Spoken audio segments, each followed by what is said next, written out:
بسم اللہ الرحمن الرحیم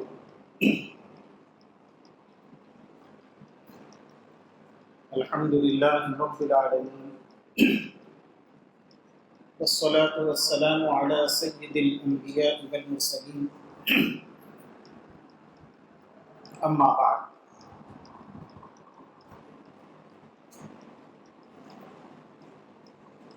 اعوذ باللہ من الشیطان الرجیم بسم اللہ الرحمن الرحیم ولا تكتموا الشهادة ومن يكتمها فإنه آثم قلبه صدق اللہ العلی العظیم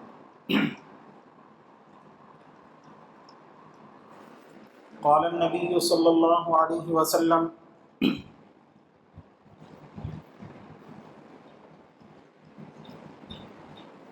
اذا كان امراؤكم خياركم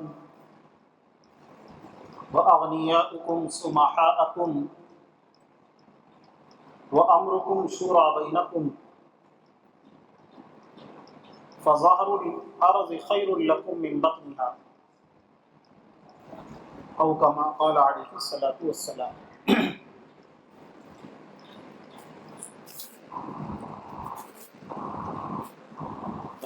تھوڑا حضرات قریب آ کر کے بیٹھیں، جو نوجوان ہیں جن کی عمر ماشاءاللہ کم ہے تو ایسے حضرات دین کی بات سنتے ہوئے ٹیک لگائیں مناسب نہیں۔ دین کی بات کو طلب سے سننا چاہیے۔ آپ لوگوں کی طلب ہوتی ہے تو طلب کی برکت سے مضامین اترتے ہیں، صحیح بات ذہن میں آتی ہے اور مفید باتیں سننے سنانے کا موقع ہوتا ہے،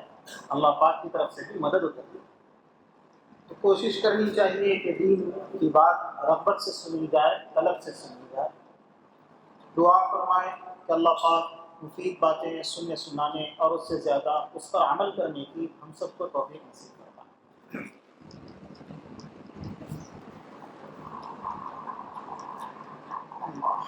یہ بنیادی بات اس سے پہلے آ چکی ہے کہ جناب نبی کریم حضرت محمد مصطفیٰ صلی اللہ علیہ وسلم جب اس دنیا میں تشریف لائے تو تشریف لانے کے بعد پوری دنیا امن سے امان سے بھر گئی، پھیل امن پھیلا، عدل و انصاف اور حق کا بول بالا ہوا۔ اللہ کے نبی صلی اللہ علیہ وسلم سے پہلے بھی ایسی مثال دکھائی نہیں جا سکتی،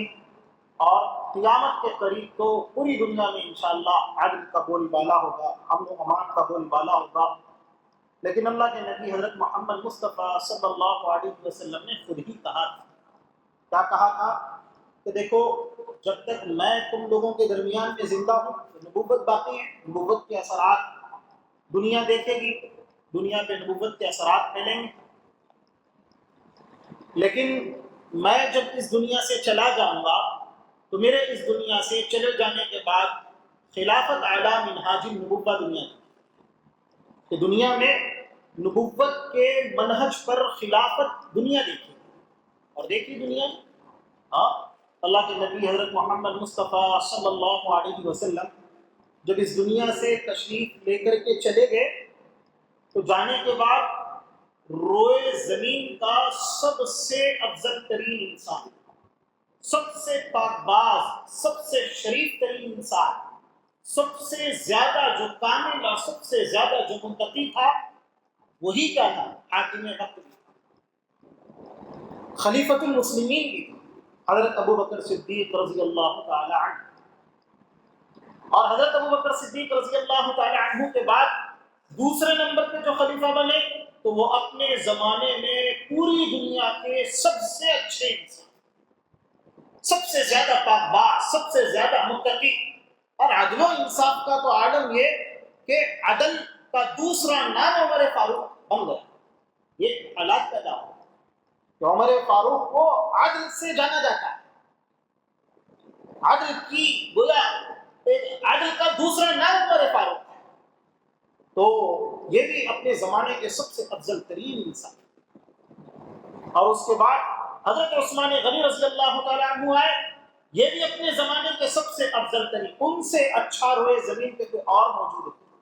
سارے انسانوں میں سب سے اچھے حضرت عثمان غنی، اور وہی سب کے حکمران،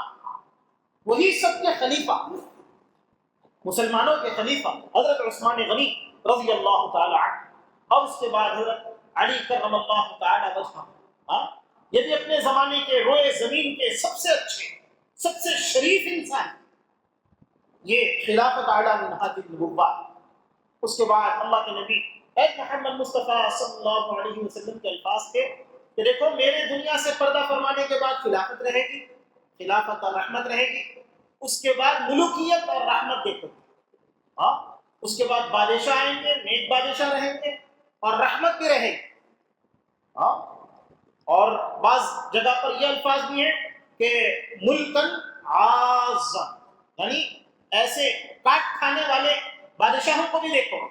کہ میرے بعد جو بادشاہ آئیں گے خلافت اعلیٰ منہاج النبوہ کے بعد جو بادشاہ آئیں گے ان میں بعضے تو بہت نیک ہوں گے، بعضے تھوڑے بہت ظالم، تھوڑے بہت کیا ہوں گے؟ ظالم ہوں گے، لیکن عدل و انصاف کا خون نہیں کریں گے،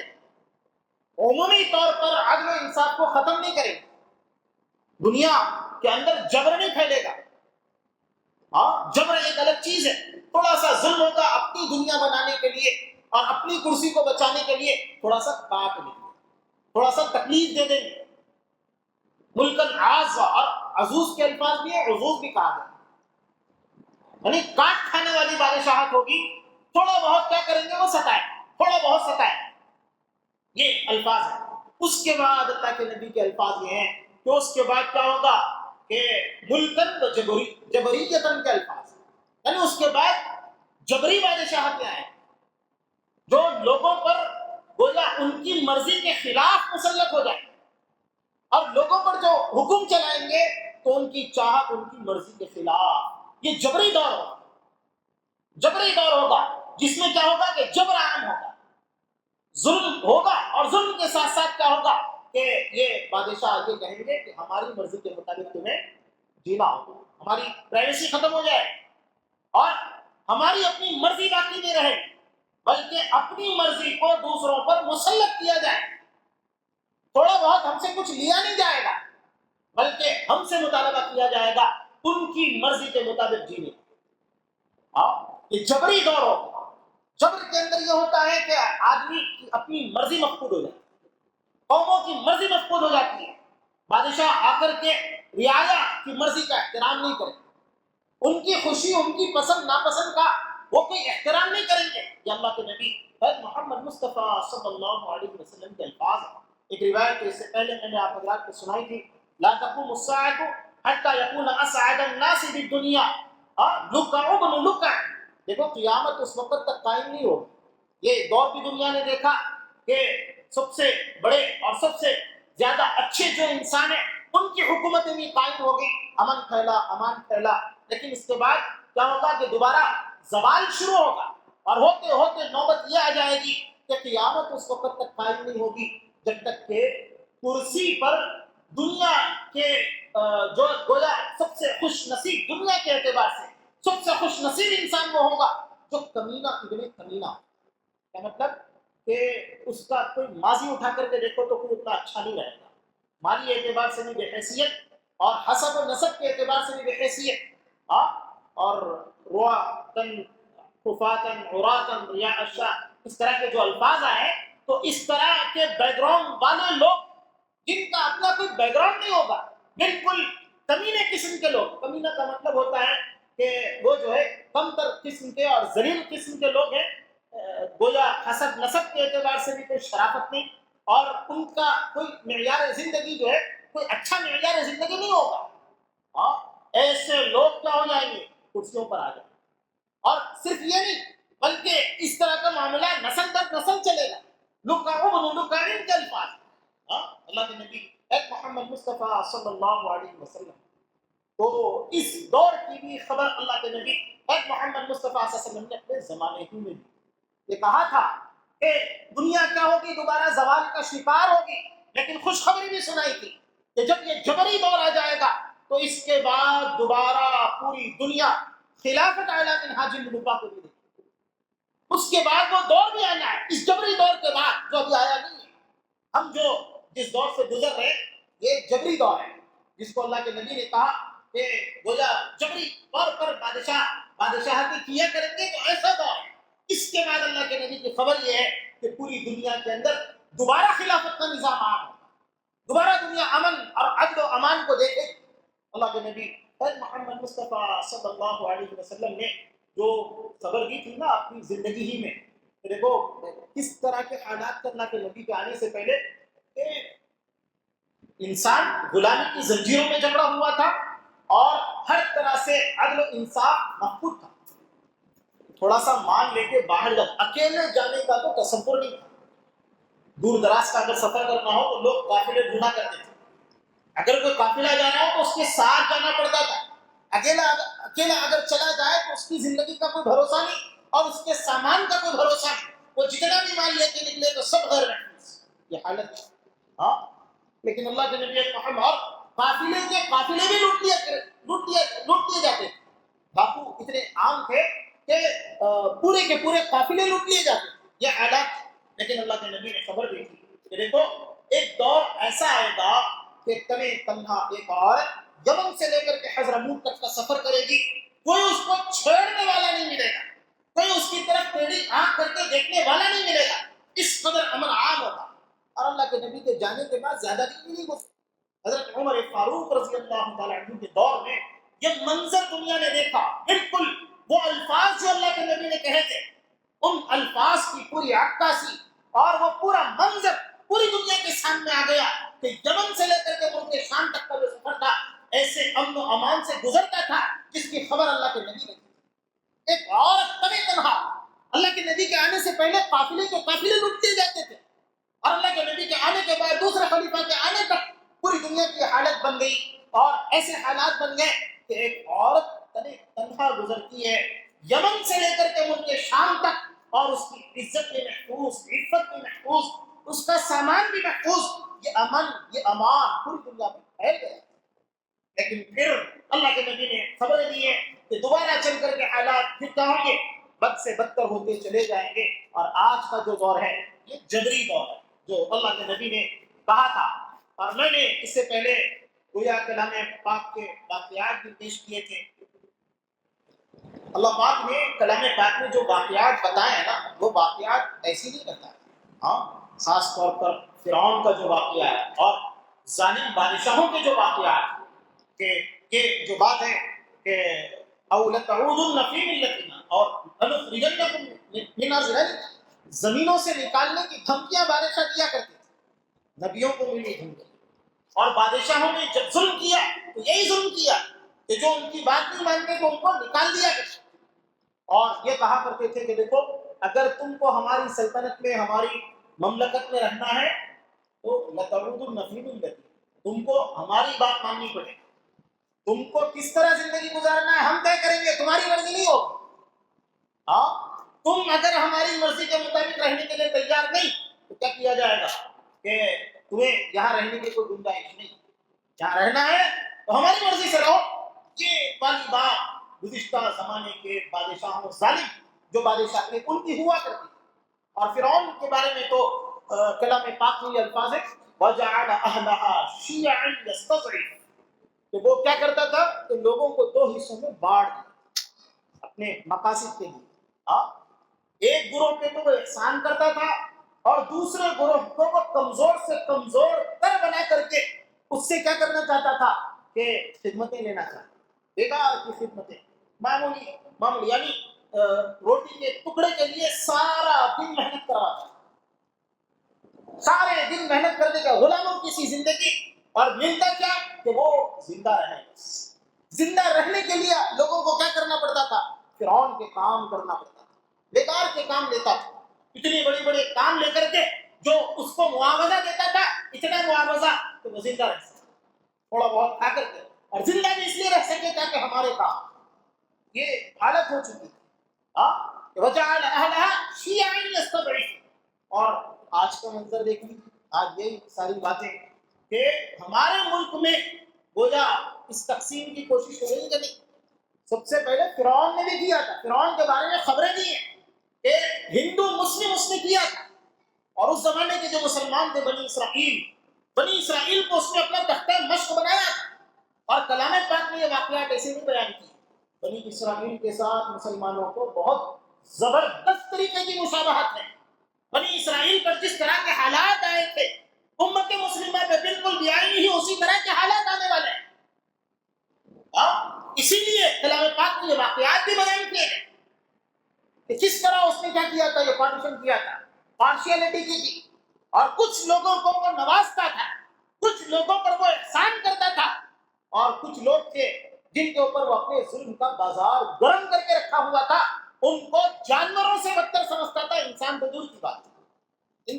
کی بات ہے، انسانوں سے گیا گزرا، اور جانوروں سے بدتر ان کی حیثیت ہو چکی ہے۔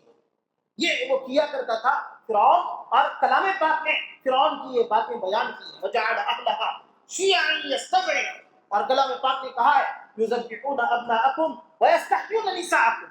کہ یہ کیا کیا کرتا تھا کہ بنی اسرائیل کے جو بچے اور لڑکے جو فائٹنگ کے اور مقابلے کی طاقت رکھتے ہیں، اور جو تھوڑا سا جوان ہو جاتے ہیں تو ان کو قتل کروا دیا، ان کو زندہ نہیں رکھتا تھا، اور عورتوں کو زندہ رکھ کر کے اپنی غلام اور باندیاں بنا لیا کرتا، اور عورتوں سے گویا وہ یہ سارے کام کرتا تھا، عورتوں کو وہ اپنے قریب کیا کرتا ہے۔ وَيَسْتَحْيُونَ نِسَاءَكُمْ، یہ کلام پاک کے الفاظ۔ اور آج ہم اپنے ملک میں اگر نظر ڈال کے دیکھیں تو یہی سارا کھیل ہو رہا ہے کہ ہمارے نوجوانوں کو برباد کرنے کی پلاننگ کی جا رہی ہے،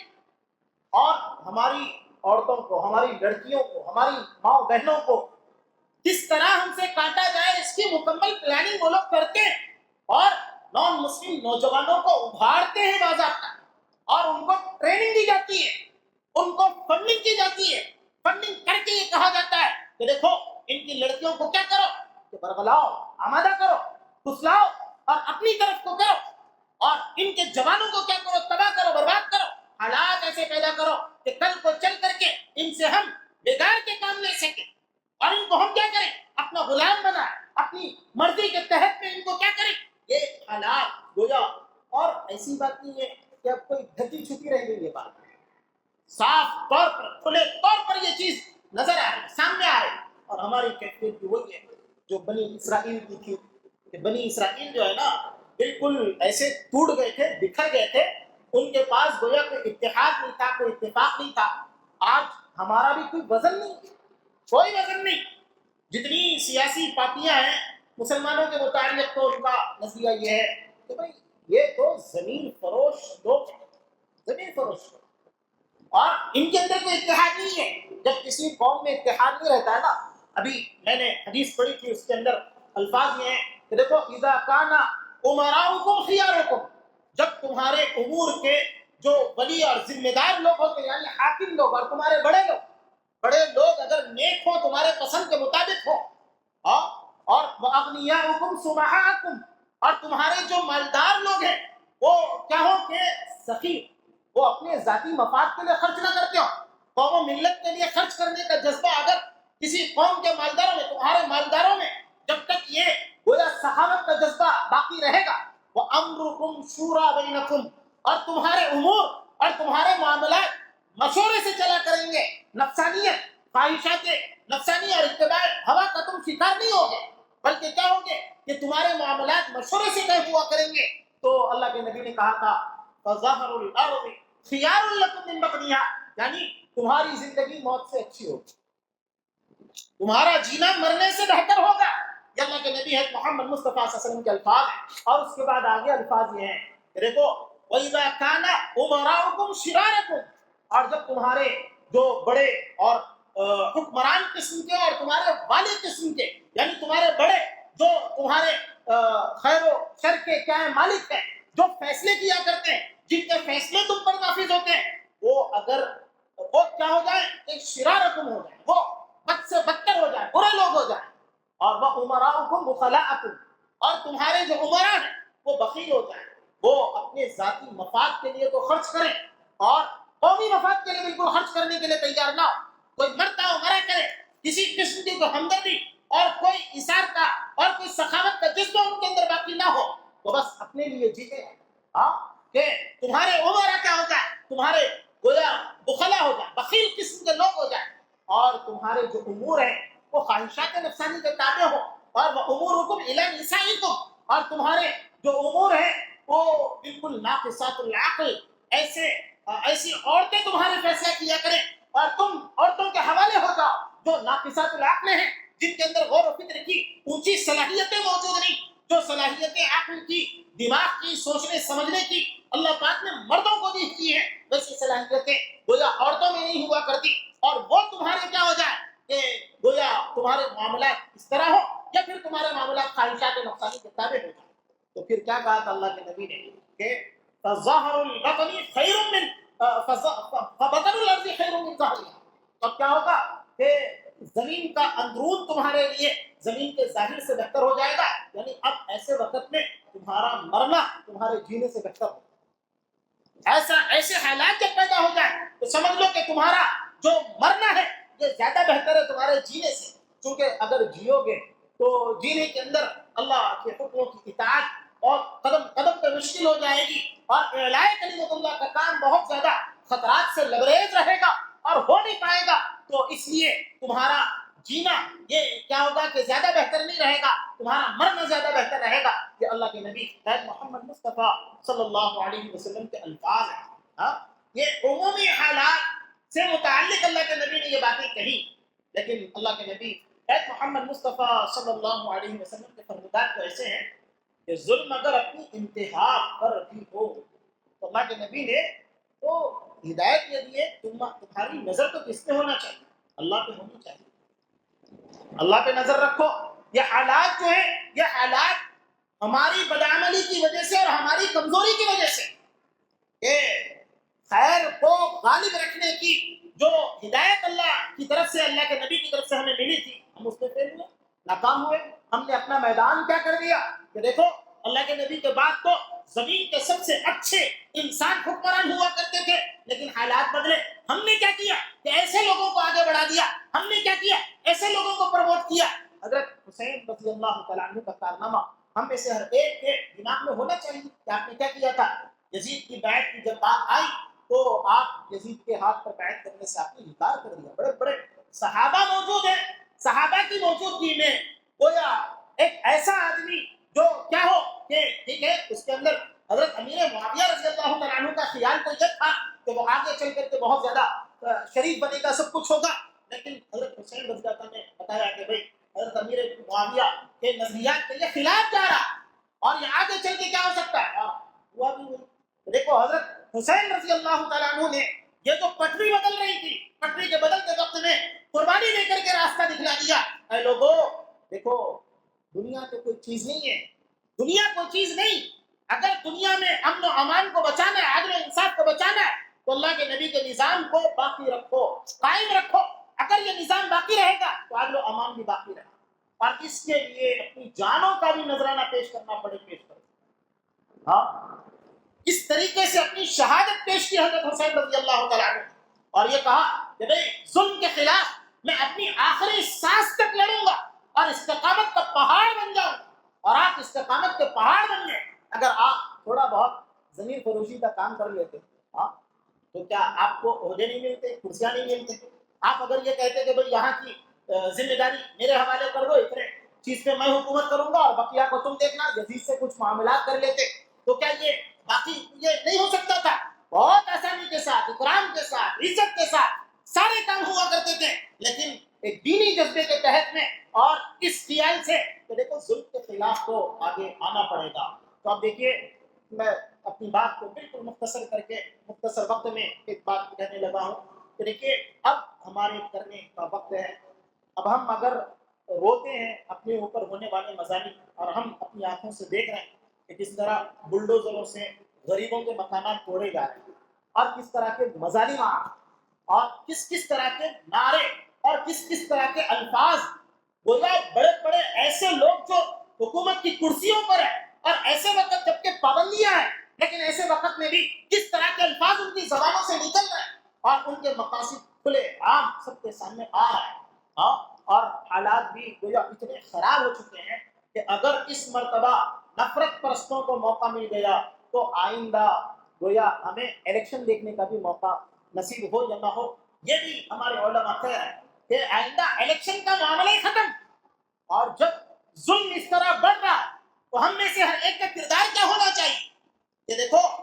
ہماری نسلوں کا مسئلہ ہے، ہمارا مسئلہ ہے کہ ہم انتظار کر رہے ہیں کہ ہمارے اپنے مکانات پہ آ کر کے بلڈوزر چلے، ہماری جائیدادوں کو ہڑپا جائے، کہ ہم انتظار کر رہے ہیں۔ اگر ہمارے بھائیوں کے ساتھ اس طرح ہو رہا ہے تو ہم حرکت میں نہیں آتے، اور ہمارے ضمیر کو کچھ ہوتا نہیں، تو ہم کس انتظار میں رہتے ہیں کہ ہمارے ساتھ ہوگا ایسا ظلم، اور ہم کیا ہو جائیں گے کہ اتنے مجبور اور بےکس ہو جائیں گے، تو اس کے بعد ہماری آنکھیں کھلیں گی۔ ہم تو سب دیکھ رہے ہیں کیا ظلم ہو رہا ہے، اور یہ حکومت کس طرف کو جانا چاہتی ہے۔ نفرت کرنے والے لوگ نفرت کا کیسا زہر پورے ملک میں پھیلانا چاہتے ہیں۔ ایسے وقت میں ہر مسلمان کی ذمہ داری ہے، اور یہ ذمہ داری صرف دستوری اور جمہوری اور اپنے ملک کو بچانے کے لیے تو ہے ہی ہے۔ ہمارا ملک خون سے رنگین ہونے والا ہے، ہمارے ملک کے حالات بد سے بدتر ہونے والے ہیں اگر یہ نفرت کا ماحول ہوگا۔ لیکن اس کے ساتھ ساتھ ہمارے دین و ایمان کا بھی مسئلہ ہے۔ بھائی اگر انگریزوں کو گوروں کو یہاں سے ہم نے بھگایا تھا تو کیوں بھگایا تھا؟ وہ ظالم تھے، انہوں نے ہمارا مذہبی حق چھین لیا تھا، اسی لیے ہم کو ان سے شکایتیں کی۔ اگر دوبارہ اسی طرح کے مناظر عام ہوں گے، ہماری مسجدوں میں ہمیں نمازوں کی اجازت نہیں ہوگی، ہمیں کھلے عام اپنے گویا دین پر عمل کرنے کی کوئی آزادی نہیں ہوگی۔ کہہ تو رہے ہیں کہ ہم آزادی دیں گے، لیکن میرے بھائیوں سمجھنے کی ضرورت ہے۔ ہم خود غور کریں کہ کیا نظریات ان کے ہیں، کیسے خیالات ان کے ہیں، کیا سوچ ان کی ہے، کیسی نفرت ان کی ہے، کیا حالات ان کے ہیں۔ اور جو ظلم ہو رہا ہے نا، وہ جو واقعات ہیں ان واقعات کو سامنے رکھیں، اور سامنے رکھ کر کے ہم فیصلہ کریں۔ دیکھو اب ظلم کے خلاف ہم تلوار لے کر کے تو میدان میں آ نہیں سکتے۔ اب اس وقت ظلم کو روکنے کا صرف ایک علاج ہے اور ایک ہتھیار ہے، وہ ہتھیار ہر ہندوستانی کے پاس موجود ہے اس وقت میں۔ اور اس وقت میں اگر ہم اپنے سیاسی شعور کا گویا جو سیاسی شعور ہونا چاہیے اس کی مثال پیش نہیں کریں گے، ہم آج نہیں جاگیں گے، تو آج نہیں جاگ کر کے اب اگر یہ ظالم دوبارہ کرسیوں پر آتے ہیں، ہمارے ساتھ خدا نہ خواستہ کچھ ہوتا ہے، کس کو کوسیں گے؟ بھائی ذمہ دار تو ہم ہی ہے نا۔ جب ہمارے ہاتھ میں تھا معاملہ، اور جب ہمارے ہاتھ میں ہو معاملہ، تو اس وقت میں بھائی یہ تصور ختم کر ہاں کہ ہم کیا کریں، پیسہ لے کر کے اپنے ووٹر آئی ڈی کارڈ کسی کے حوالے کر دیں۔ ارے یہ ضمیر فروشی ہے، ملک کے ساتھ غداری ہے۔ ہم اپنے دین و ایمان کو بیچ رہے ہیں۔ ہم یہ کہہ رہے ہیں کہ ہم 1000 لے کر کے، 500 لے کر کے، 5000 لے کر کے، 10,000 لے کر کے اپنی آزادی کو یا فروخت کرتے ہیں اپنا اور صرف اپنا نقصان نہیں ہے، صرف اپنا نقصان نہیں ہے، یہ پوری قوم کا نقصان ہے۔ ہم یہ کہتے ہیں کہ پوری قوم کو حوالے کرتے ہیں ظالموں کے۔ میرے دوستو یہ پیسہ لے کر کے ووٹ دینا، دیکھو یہ پیسہ تو ختم ہو جائے گا، وہ روٹی جو تم نے لی ہے کیا کرو گے، کھاؤ گے پیو گے، ختم ہو جائے گا، لیکن ملک کس دوراہے پر جا کر کے کھڑا ہو جائے گا، ملک کے کیا حالات بنیں گے، اس پر ہماری نظر ہونی چاہیے۔ اور سوجھ بوجھ کے ساتھ، سمجھداری کے ساتھ ہمیں فیصلہ کرنا ہے، اور اب کی بار نفرت والوں کو آگے آنے نہیں دینا ہے، ایسے لوگوں کو آگے آنے نہیں دینا ہے جو ہماری مذہبی آزادی پر ڈاکہ ڈالنے کا ارادہ رکھتے ہیں۔ دیکھو جب تک ہم جئیں گے دین و ایمان کی حفاظت کے ساتھ جئیں گے، اور اب ہمارے پاس بہت آسان سی بات ہے، تلوار لے کر کے جانے کا موقع نہیں ہے۔ ہمارا سب سے بڑی تلوار اور سب سے بڑا ہتھیار آنے والے 13 مئی کے دن صحیح ووٹ کا استعمال۔ اگر یہ استعمال ہم صحیح سے کر لیں، دیکھو غیروں نے تو ایسی تیاریاں کرنی ہے کہ ان کا ووٹ تقسیم نہیں ہے، اتحاد ان کے اندر ہے، اور ان کی پوری کوشش یہ ہے کہ مسلمانوں کو کاٹا جائے، توڑا جائے، اور بہت آسانی سے وہ کامیاب ہو بھی جاتے ہیں، اور اسی لیے ہمیں حیثیت بھی نہیں دیتے، اہمیت بھی نہیں دیتے۔ ان کا کرنا کیا، ان کو تو ہم اپنے مقصد کے مطابق کچھ بھی کر سکتے ہیں، دوسرے اگر میٹنگ بھی کریں تو ہیبت میں آ جاتے ہیں، چونکہ ان کے اندر اتحاد ہے۔ ان کا ووٹ پوری طاقت کے ساتھ، سمجھداری کے ساتھ کسی ایک کو پڑتا ہے، ان کا ووٹ گویا بے سمجھی اور نادانی کے ساتھ، بیوقوفی کے ساتھ ادھر ادھر تقسیم نہیں ہوتا۔ ان لوگوں نے اپنا ووٹ کو کیا کیا، اور اس وقت بھی کوششیں دیکھو مسلمانوں کو منانے کے لیے کوئی آواز بھی نہیں نکل رہی ہے، بلکہ مسلمانوں کے خلاف آواز کر رہا ہے۔ وجہ اس کی یہی ہے، وہ یہ سمجھتے ہیں کہ ہمارے اندر اتحاد نہیں، ہم جیتے ہوئے ہیں، ہم ٹوٹے ہوئے ہیں، ہم بٹے ہوئے ہیں، ہم اختلافات کا شکار ہیں، ہمیں جیسے چاہے ویسے روندا جا سکتا ہے اور ہمارے وقت کی کوئی حیثیت نہیں، کوئی اہمیت نہیں، وہ یہ سمجھتے ہیں. لیکن ہم اس تصور کو باطل کریں. ہاں، پیسے کے لیے اپنا ایمان فروخت نہ کریں، اپنا ضمیر فروخت نہ کریں، بلکہ آگے آنے والے حالات کا کو صحیح ڈھنگ سے سوچیں اور غور کریں اور یہ کوشش کریں کہ ہم اپنا ایک مذہبی حق، ایمانی حق بھی ادا کریں گے. اگر کچھ ہو نہ ہو اللہ کے یہاں تو ہم کہہ سکیں گے اے اللہ، ظلم کو روکنے کے لیے میرے اختیار میں بس ووٹ تھا، وہ ووٹ میں نے استعمال کیا. وہ جیتتا ہو نہ جیتتا ہو اس کا خیال نہ کریں، بس یہ کریں کہ ہمیں اپنا مذہبی حق ادا کرنا ہے، صحیح طریقے سے ہمیں شہادت دینی ہے اور ان لوگوں کو آگے لانا ہے جو سیکولر ہیں، چاہے نان مسلم ہو، لیکن جو سیکولر ہیں، جو سب کا احترام کرتے ہیں. تو ایسے لوگوں کو آگے لانے کے لیے ہم کیا کریں کہ اتحاد کا مظاہرہ کریں، افتراق کا نہیں، اور کھیل کود کا ذریعہ نہ بنائیں. ووٹنگ کے دن ہم پکنک کو نہ جائیں. ہمارے اکثر مالدار کیا کرتے ہیں، دور دراز جہاں ووٹنگ ڈالنا ہے وہاں سے ہٹ کر کے پتہ نہیں کہاں کہاں چلے جاتے ہیں. ارے اپنی عورتوں کو لے کر بھی کیا کرنا چاہیے کہ حالات کو سمجھیں، حالات کی سنجیدگی کو سمجھیں، اور اس وقت جو آنے والا یہ جو 13 مئی کا وقت ہے، اس وقت کو گویا ظلم کے خلاف اپنی ایک اچھی طرح کی جدوجہد کے طور پر ہم سامنے لائیں اور اپنا احتجاج درج کریں، اور درج کر کے اللہ کے یہاں بھی ہم چاہوں کہ سرخ رو ہوں، اور اللہ کے یہاں بھی جب ہم جائیں تو اللہ پاک اگر ہم سے پوچھیں کہ دیکھو دین محمدی پہ ڈاکہ ڈالا جا رہا تھا، تم نے کیا کیا، تو ہم کہیں ہمارے بس میں تھا ووٹ دینا. ہم نے کیا کیا، ووٹ کا صحیح استعمال کیا، ہم بستروں پہ سوئے نہیں رہے. ایسے وقت میں ہم اٹھ کر کے سب سے پہلے جا کر کے ہم نے کیا کیا، اپنا حق ادا کیا. تو اپنا حق ادا کریں. گھر کا ایک فرد بھی ایسا باقی نہیں رہنا چاہیے جس کی عمر 18 سال ہو چکی ہو، اس کا ووٹ نہ پڑے. اللہ پاک کہنے سننے سے زیادہ عمل کی توفیق نصیب فرمائے. وقت چونکہ زیادہ ہو چکا ہے، اللہ پاک عمل کی توفیق نصیب